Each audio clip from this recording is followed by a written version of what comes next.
الحمد للہ رب العالمین والصلاة والسلام علی رسولہ محمد وآلہ وصحبہ اجمعین اشہد ان لا الہ الا اللہ وحدہ لا شریک لہ واشہد ان محمدا عبدہ ورسولہ۔ حاضرین مجلس، بزرگوں، دوستوں، اسلامی بھائیوں، طلبہ،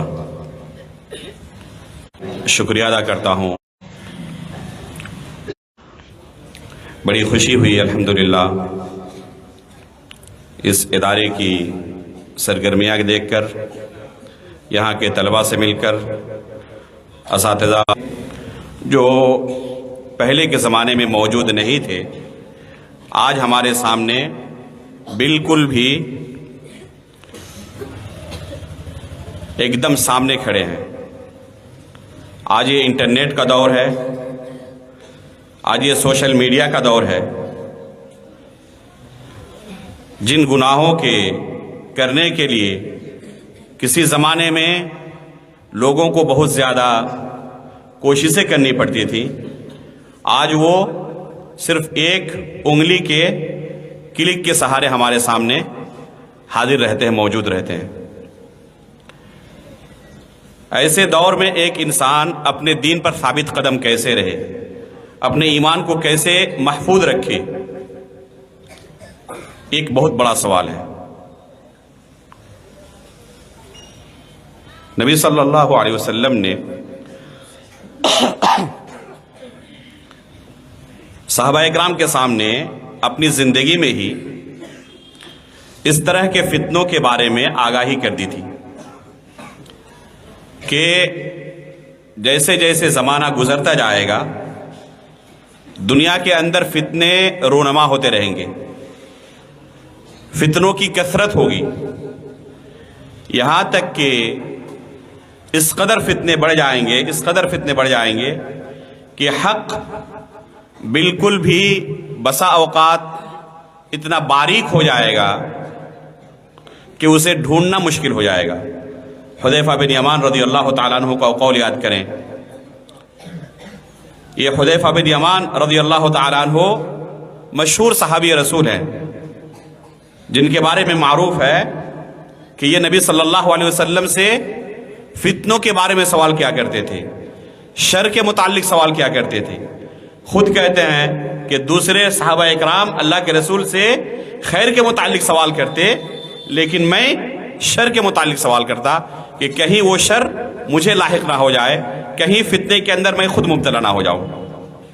یہ صحابی رسول حذیفہ بن یمان رضی اللہ تعالیٰ عنہ اپنے شاگردوں کے سامنے مثال دے کر سمجھاتے ہوئے کہتے ہیں، انہوں نے 2 پتھر لیا اور اپنے شاگردوں سے کہا کہ ان 2 پتھروں کے درمیان کیا تمہیں کوئی روشنی نظر آ رہی ہے؟ تو انہوں نے کہا کہ ہاں، ایک ہلکی سی مدھم سی ٹمٹماتی ہوئی روشنی نظر آ رہی ہے۔ ظاہر سی بات ہے کہ 2 پتھروں کو اگر رکھا جائے ایک کے اوپر دوسرے پتھر کو، تو دونوں پتھروں کے درمیان جو ہلکی سی سوراخ بنے گی وہاں پر ہلکی سی روشنی دکھائی دے گی۔ تو ان کے شاگردوں نے کہا کہ ہمیں ہلکی سی مدھم سی روشنی دکھائی دے رہی ہے۔ انہوں نے کہا کہ ایک زمانہ ایسا آئے گا کہ سنت اور حق کی مثال اسی روشنی کی طرح ہو جائے گی، انتہائی کمزور روشنی کی طرح، ٹمٹماتی ہوئی مدھم روشنی کی طرح۔ اور فتنوں کا بول بالا اس قدر ہوگا کہ جب کسی بدعت پر رد کیا جائے گا تو لوگ کہیں گے کہ آج ایک سنت کو چھوڑ دیا گیا۔ بدعت کو لوگ سنت سمجھنے لگیں گے، اہل بدعت کو اہل سنت سمجھا جانے لگے گا۔ اس قدر فتنوں کا بول بالا ہوگا۔ بہت سارے فتنے ظاہر ہو چکے، بہت سارے فتنے اب ظاہر ہو چکے ہیں ہمارے اس دور میں، اور بہت سارے فتنے سلف صالحین کے زمانے میں ظاہر ہو چکے، بلکہ صحابہ اکرام کے زمانے سے ہی فتنوں کا ظہور شروع ہو چکا تھا۔ خوارج کا فتنہ، روافض کا فتنہ، تقدیر کے انکار کا فتنہ، خصوصاً یہ 3 فتنے ایسے تھے جو صحابہ اکرام کی زندگی میں ظاہر ہو چکے تھے۔ ابھی صحابہ اکرام باحیات ہیں اور یہ فتنے ظاہر ہونے شروع ہو چکے تھے۔ زمانہ گزرتے گیا، خلق قرآن کا فتنہ آیا، اللہ رب العالمین کی صفات کے انکار کا فتنہ آیا، یہاں تک کہ امام احمد بن حنبل رحمہ اللہ کے زمانے میں امام بخاری، امام مسلم اور اسحاق ابن راہویہ اور دوسرے محدثین جو اس دور میں تھے، اس زمانے میں اس قدر یہ فتنہ اٹھا، اس قدر اتنا بڑا فتنہ ہوا کہ چند ہی علماء اکرام تھے جو ثابت قدم رہ سکے اور ڈنکے کی چوٹ پر حق کا اعلان کرتے رہے۔ تو یہ فتنے روزانہ ظاہر ہو رہے ہیں، نئی نئی شکل میں ظاہر ہو رہے ہیں۔ ہر آنے والا دن نبی صلی اللہ علیہ وسلم نے کہا ہے کہ گزشتہ دن سے برا ہونے والا ہے۔ یہ علل عموم یہی حکم ہے کہ گزشتہ زمانہ آنے والے زمانے سے بہتر ہے، اور آنے والا زمانہ گزشتہ زمانے سے زیادہ فتنوں کا شکار ہونے والا ہے، یہاں تک کہ اس طرح ہوتے ہوتے آخری زمانے میں سب سے بڑا فتنہ دجال کا فتنہ ظاہر ہوگا۔ یہ سب سے بڑا فتنہ ہوگا جس فتنے کے بارے میں ہر نبی نے اپنی امتی کو آگاہ کیا ہے، اور نبی صلی اللہ علیہ وسلم نے خصوصی طور پر ہمیں اس بارے میں آگاہ کیا ہے، اور جس کے بارے میں ہم ہر فرض نماز کے اندر اللہ رب العالمین سے اس فتنے کے متعلق پناہ مانگتے ہیں۔ اللہم انی اعوذ بک من فتنۃ المسیح الدجال، اے اللہ دجال کے فتنے سے ہمیں محفوظ رکھ۔ فتنے بے شمار ہیں، اگر ان فتنوں کو ہم ان کو شمار کرنا چاہیں اور ان کی قسمیں طے کرنا چاہیں تو تقریباً 3 قسموں کے اندر ان تمام فتنوں کو آپ جمع کر سکتے ہیں۔ ایک نمبر پر ہے شبہات کا فتنہ، دوسرا ہے شہوت کا فتنہ، اور تیسرا ہے مصیبت اور آفت کا فتنہ۔ جتنے بھی فتنے ہیں ان فتنوں کو اگر آپ جمع کرنا چاہیں تو ان 3 قسموں کے اندر تمام فتنوں کو جمع کر سکتے ہیں: شبہات کا فتنہ، شہوت کا فتنہ، اور آفت و مصیبت کا فتنہ۔ شبہات کے فتنے سے کیا مراد ہے؟ شبہات کے فتنے سے مراد ہے کہ بدعت اور بد عقیدگی کا فتنہ۔ ابھی جن فتنوں کا تذکرہ کیا گیا جو صحابہ اکرام کے زمانے میں ظاہر ہو چکے تھے، یہ شبہات کے فتنے تھے جو دین کے نام پہ ظاہر ہوئے تھے۔ خوارج کا فتنہ جب علی رضی اللہ تعالیٰ عنہ کے زمانے میں اٹھا، جس کے بارے میں نبی صلی اللہ علیہ وسلم نے خود آگاہ کیا تھا، تو غور کریں کہ یہ فتنہ کتنا بڑا تھا کہ آخر میں خلیفہ راشد علی رضی اللہ تعالیٰ عنہ کے قتل تک اور عثمان غنی رضی اللہ تعالیٰ عنہ کے قتل تک جا پہنچا۔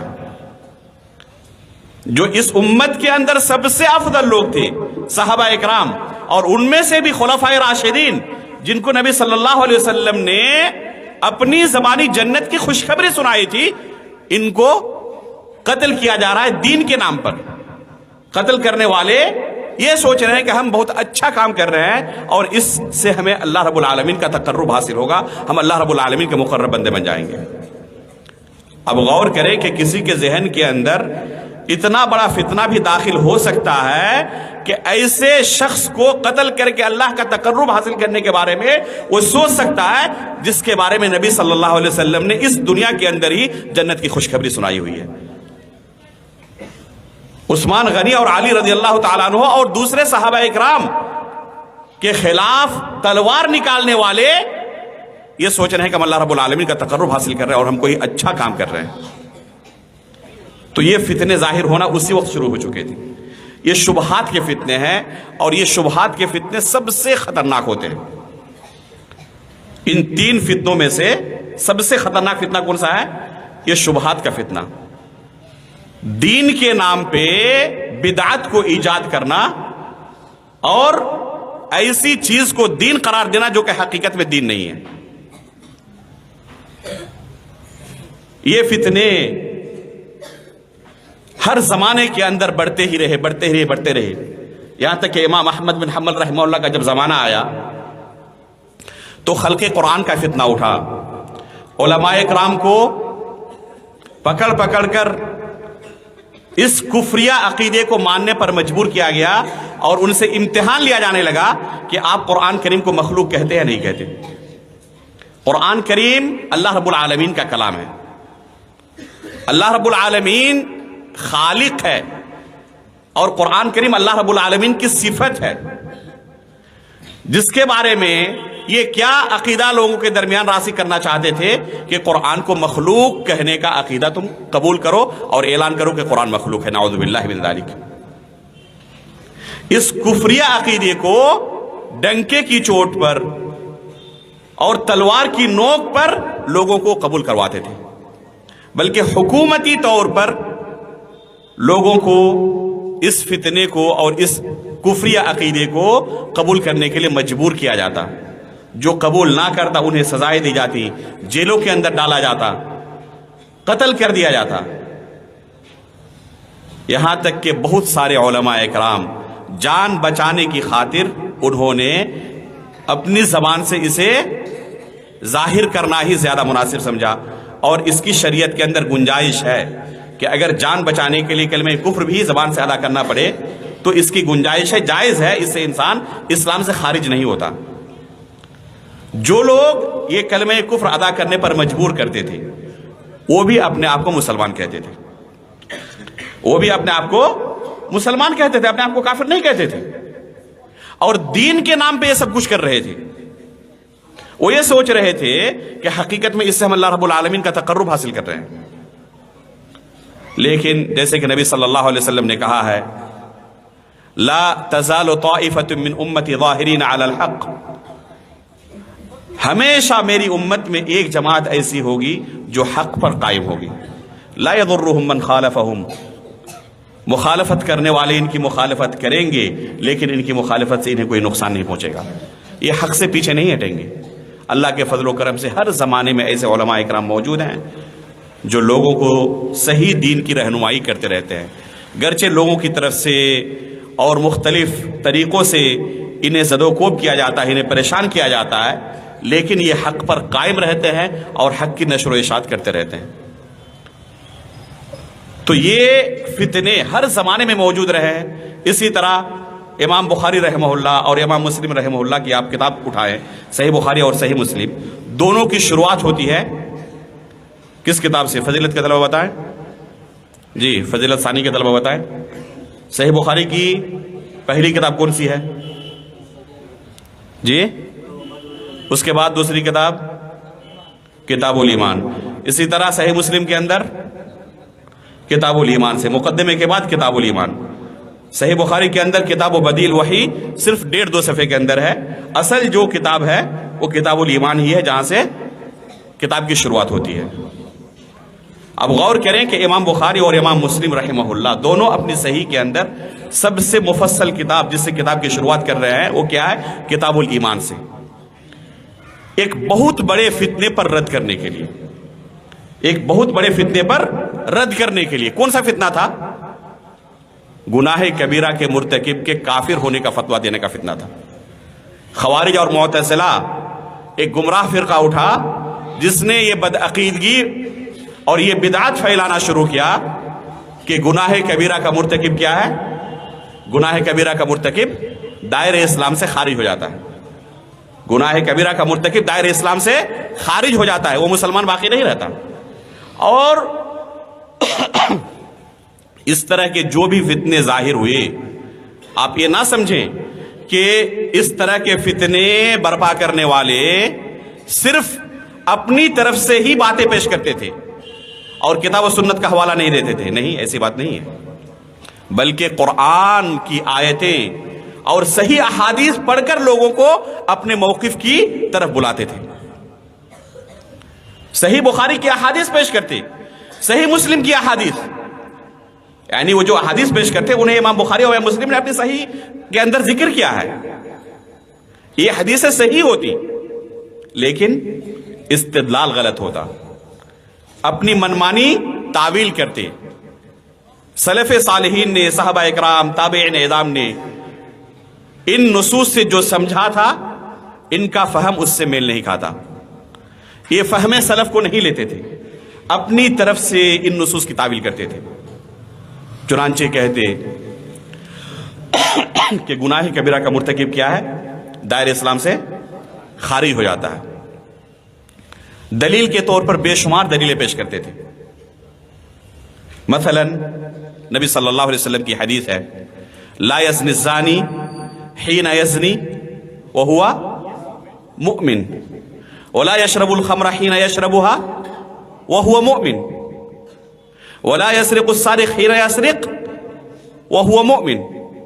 اس حدیث کے اندر اللہ کے رسول صلی اللہ علیہ وسلم نے 3 گناہ کبیرہ کا تذکرہ کیا ہے، زنا کرنا، چوری کرنا اور شراب پینا۔ اس حدیث کا ظاہری معنی کیا ہے کہ زنا کرنے والا، چوری کرنے والا، شراب پینے والا مؤمن نہیں ہوتا۔ حدیث صحیح ہے، حدیث کی صحت کے بارے میں کوئی اختلاف نہیں ہے۔ کہتے کہ دیکھو اللہ کے رسول صلی اللہ علیہ وسلم نے خود کہا ہے کہ زنا کرنے والا مؤمن نہیں ہوتا، چوری کرنے والا مؤمن نہیں ہوتا، شراب پینے والا مؤمن نہیں ہوتا۔ تو یہ گناہ کبیرہ ہے یا نہیں ہے؟ تو گناہ کبیرہ کرنے کی وجہ سے ایک انسان ایمان سے خارج ہو رہا ہے۔ اس لیے گناہ کبیرہ کا مرتکب کیا ہے؟ گناہ کبیرہ کا مرتکب دائرہ اسلام سے خارج ہے۔ اس طرح صحیح حدیثیں پیش کرتے اور صحیح حدیثوں کے ذریعے کیا کرتے؟ قرآن کی آیتیں پیش کرتے، صحیح حدیث پیش کرتے اور اپنی منمانی تعویل کرتے اور اپنی بدعت کو لوگوں کے درمیان اس طرح رائج کرتے، اس طرح اس کی نشر و اشاعت کرتے تھے۔ اسی کے بالمقابل ایک اور فتنہ کھڑا ہوا، مرجیہ کا فتنہ۔ یہ کیا کہتے تھے؟ اسی کے بالمقابل کہتے کہ آپ کلمہ لا الہ الا اللہ کا اقرار کر لیں، اقرار کرنے کے بعد چاہے جو بھی گناہ کرتے رہیں اس سے ایمان پر کوئی فرق نہیں پڑتا، آپ مومن ہی رہیں گے، آپ کو جنت ملے گی۔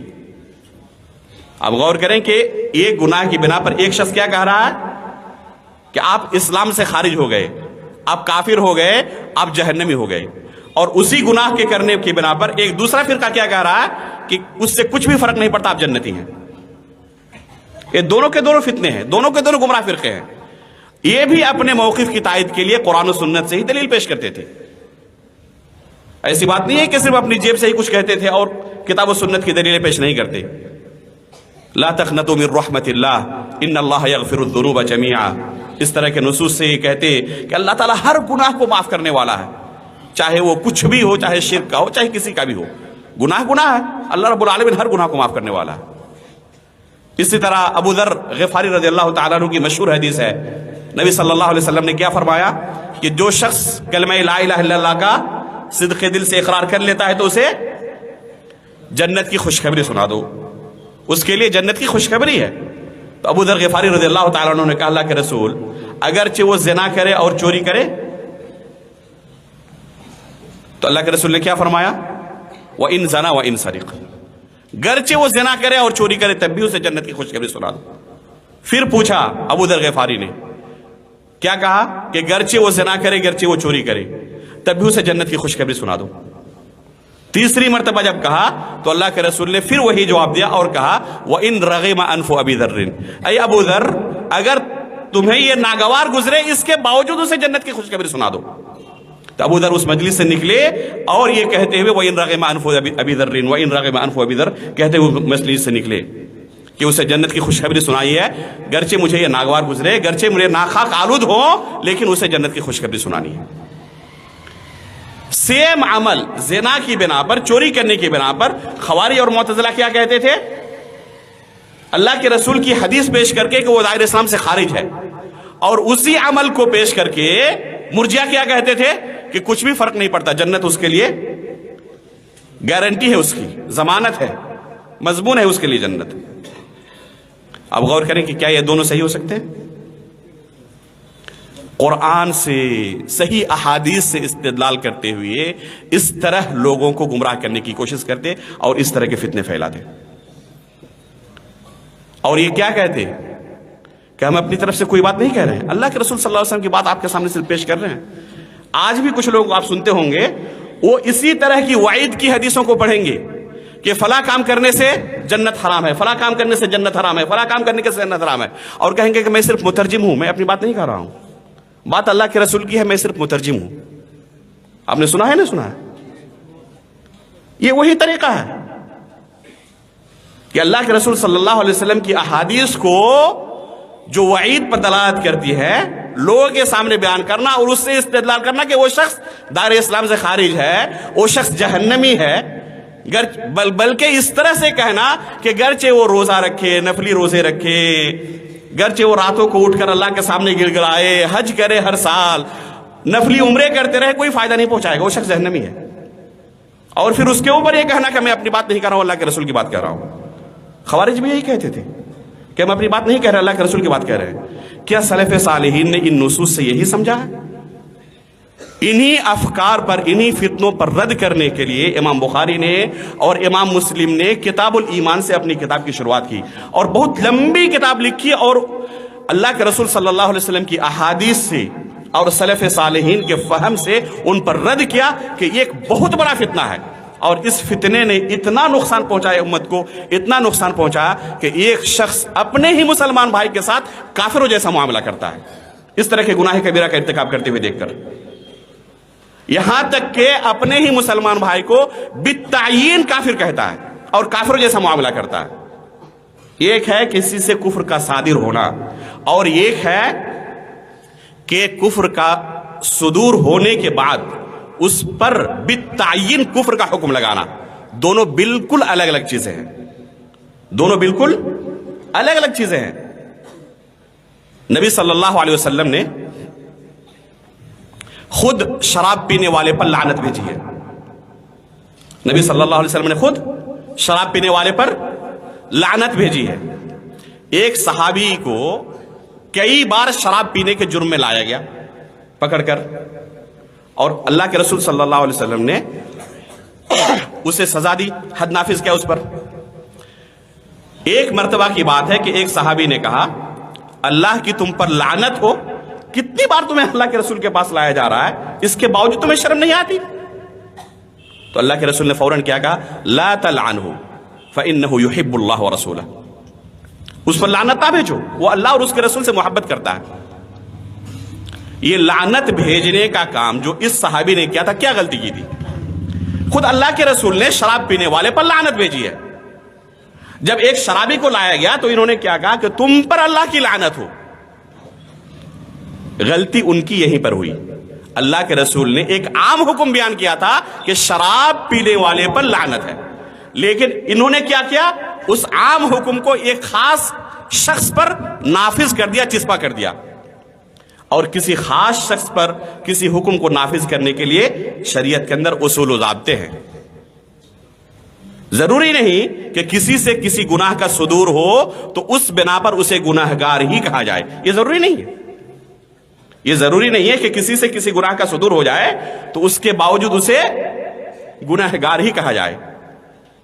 آپ نے وہ مشہور حدیث سنی ہوگی نبی صلی اللہ علیہ وسلم کی توبے کے سلسلے میں کہ اللہ رب العالمین بندے کے توبے سے اس قدر خوش ہوتا ہے، اور پھر اس کے بعد اس کی مثال پیش کی وہ سواری والی کہ جب اسے دوبارہ واپس اپنی سواری ملتی ہے ساز و سامان کے بعد، جسے اپنی موت سامنے نظر آ رہی تھی، تو کیا کہتا ہے خوشی کے مارے، اللہم انت عبدی وانا ربک، کہ اللہ تو میرا بندہ ہے، میں تیرا رب ہوں۔ اگر کوئی شخص یہ جملہ اپنی زبان سے ہوش و حواس میں کہے، کافر ہوگا نہیں ہوگا؟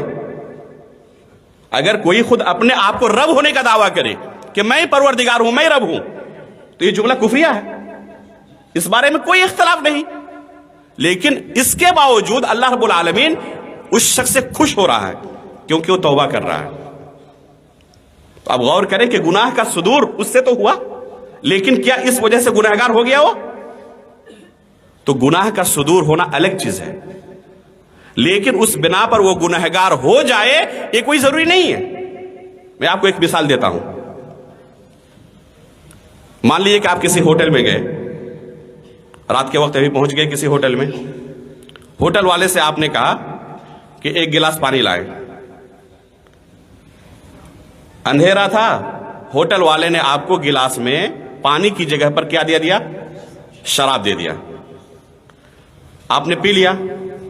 آپ نے کیا پیا؟ پانی یا شراب؟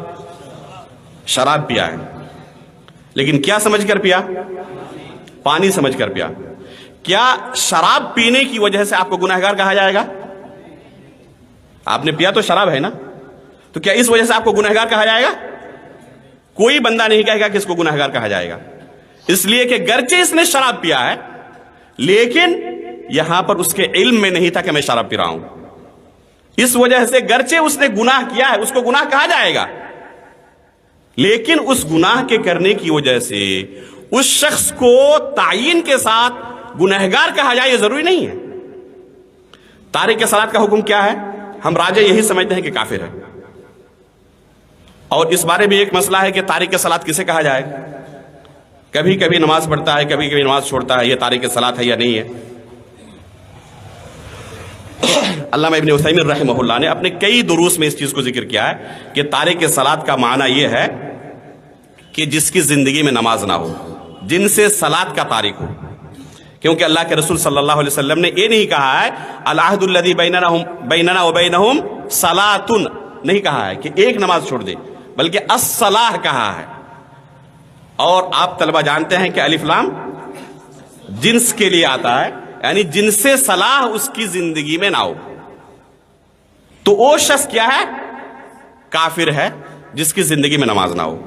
چلیے یہاں پر ہم اتفاق کر لیتے ہیں کہ تارک صلاۃ کافر ہے۔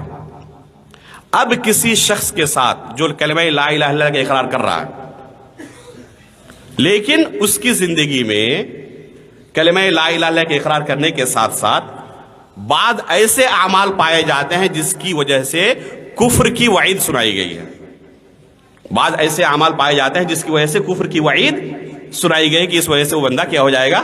کافر ہو جائے گا۔ مثلا تارک صلاۃ، کیا اس وجہ سے کسی شخص کو تعین کے ساتھ کافر کہنا اور اس کے ساتھ کفار جیسا معاملہ کرنا یہ ہمارے سلف کا منہج ہے؟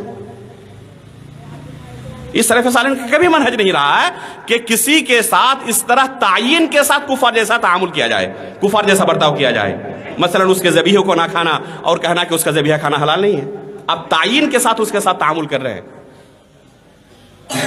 تو یہ طریقہ کبھی سلف صالح کا طریقہ نہیں رہا ہے۔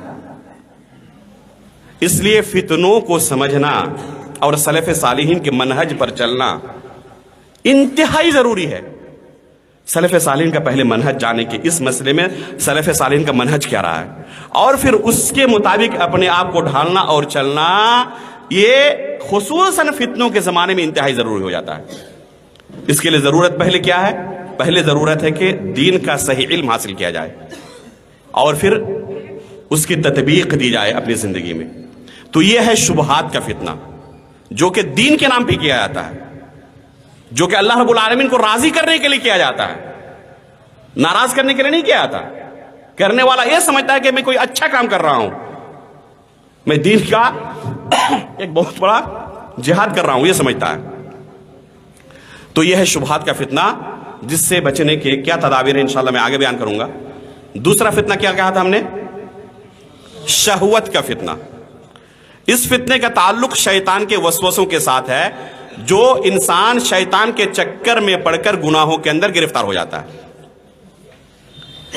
اور اس کے اندر ہر کوئی مبتلا ہے۔ یہ اللہ رب العالمین کا فضل و کرم ہے کہ اس نے گناہوں پر پردہ ڈالا ہوا ہے۔ اللہ رب العالمین کے ناموں میں سے ایک نام ہے الستیر، گناہوں پر پردہ ڈالنے والا۔ اگر ہمارے گناہوں کے تعلق سے دوسروں کو خبر ہو جائے، جو ہم گناہ کرتے ہیں جس کے بارے میں صرف اللہ تعالیٰ جانتا ہے، تو ایک دوسرے کے ساتھ کوئی مصافحہ تک نہ کرے۔ یہ ہر شخص کی حالت ہے۔ کل بنی آدم خطاء وخیر الخطائین التوابون، ہر انسان گنہگار ہے، ان میں سے سب سے پسندیدہ بندے اللہ کے نزدیک کون ہیں؟ جو توبہ کرنے والے ہیں۔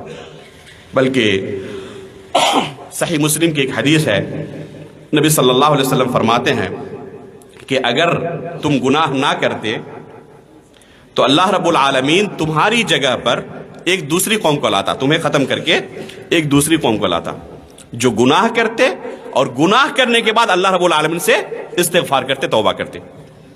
تو گناہ کا صادر ہونا ہر شخص سے آپ سمجھ لیے کہ یقینی ہے، کوئی انسان ایسا نہیں ہے جو معصوم ہو جس سے گناہ کا صدور نہ ہوتا ہو، لیکن ان میں سے اللہ کے نزدیک سب سے محبوب کون ہے؟ جو فوراً گناہ کرنے کے بعد سنبھل جاتے ہیں، فوراً اللہ کی طرف پلٹ آتے ہیں، توبہ کرتے ہیں، استغفار کرتے ہیں، رجوع کرتے ہیں۔ تو شبہات کے